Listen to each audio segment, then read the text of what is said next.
بسم اللہ الرحمن الرحیم حامد و مصلیہ اما بعد۔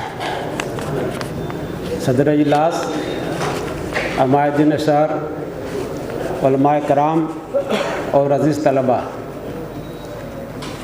اس پروگرام میں شرکت کے بعد مجھے بہت خوشی ہے۔ خوشی کے دو پہلو ہیں۔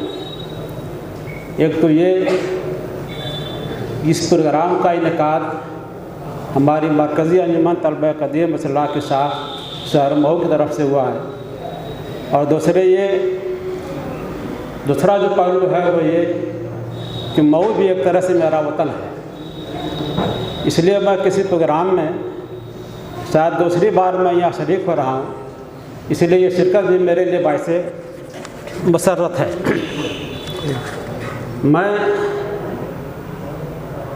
انجمن طلبہ قدیم کے ایک نہایت قدیم خادم ہونے کی حیثیت سے میں یہاں کے انجمن کے ذمہ داروں کو مبارکباد پیش کرتا ہوں کہ وہ مستقل کوشش کر رہے ہیں کہ مدرسۃ اصلاح کا پیغام عام ہو۔ مدرسۃ اصلاح سرائے امیر ایک الگ نوعیت کا ادارہ ہے، اس کا اپنا کوئی فقہی مسلک نہیں ہے، وہ تمام فقہی مسلک کا ایک مشترک ادارہ ہے۔ وہاں ہر مسلک کے لوگ رہتے ہیں، ہر مسلک کے لوگ پڑھتے اور پڑھاتے ہیں۔ اس ادارے کا مشن صرف یہ ہے کہ مسلکی اختلافات سے صرف نظر کر کے قرآن و سنت کی جو بنیادی اور متفقہ تعلیمات ہیں،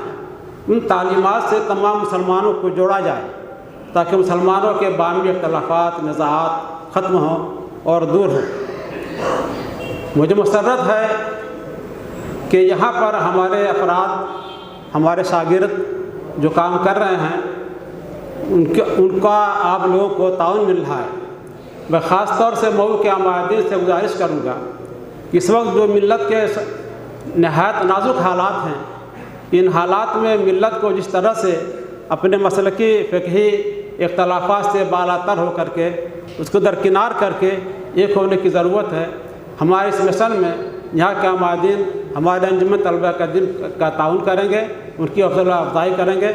میں ان سے پوری امید رکھتا ہوں۔ اس کی دوسری بات میں کہنا چاہتا ہوں اپنے ان عزیز طلباء سے جنہوں نے اس مقابلے میں شرکت کی، میں ان کو مبارکباد دیتا ہوں کہ انہوں نے بڑی ہمت اور جرأت کے ساتھ اس مقابلے میں حصہ لیا، لیکن شاید اس پروگرام کا جو اصل مقصد تھا وہ ان کو یا ان کے اوپر واضح نہیں تھا۔ یہ درس قرآن یا درس حدیث کا آپ لوگ پروگرام کرتے ہیں، اس کا منشا یہ نہیں ہوتا ہے بہت علمی اور فنی اعتبار سے درس دینا، بلکہ وہ خالص جاہل عوام کے سامنے قرآن و سنت کی بات کیسے رکھی جائے، اس کا پیغام کیسے پہنچایا جائے، اور آج کے اس حالات میں اپنے غیر مسلم بھائیوں کے سامنے قرآن کا پیغام، سنت کا پیغام، نبی پاک صلی اللہ علیہ وسلم کی ہدایت اور تعلیمات کو کس طرح سے ان کے سامنے پیش کیا جائے جس سے کہ ان کی غلط فہمیاں دور ہوں اور اسلام کے بارے میں صحیح تصور قائم ہو، اس کی کوشش ہوتی ہے۔ تو اس تعلق سے دیکھا جائے، اگرچہ ہمارے طلباء نے بلا شبہ قابل مبارکباد پیشکش کی ہے، لیکن ان کے درس کے اندر بہت ساری چیزیں فنی، علمی، اصطلاحی، لغوی، بلاغی، نحوی، صرفی، اس طرح کی بحثیں آ گئی۔ ان بحثوں کی کوئی ضرورت نہیں ہے۔ جس حدیث کو اور جس مواد کو منتخب کریں، اس کا جو بنیادی میٹر ہے، جس کی جو بنیادی تعلیم ہے، جو پند ہے، جو نصیحت ہے، جو عبرت ہے، جو تذکیر ہے،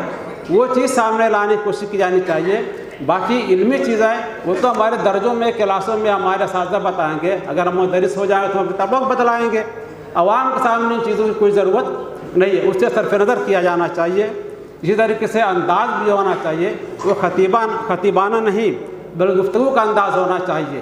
اسے بہت زیادہ زوردار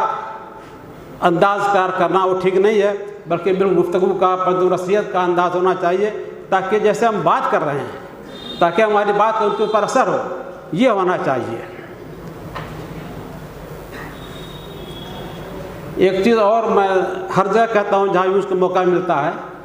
بات میں مکمل ہو چکی ہے، ایک زائد بات ہے کہ نعت پاک ہر جگہ پیش کی جاتی ہے ہمارے پروگراموں میں، لیکن بہت زیادہ غلو ہو جاتا ہے۔ ہم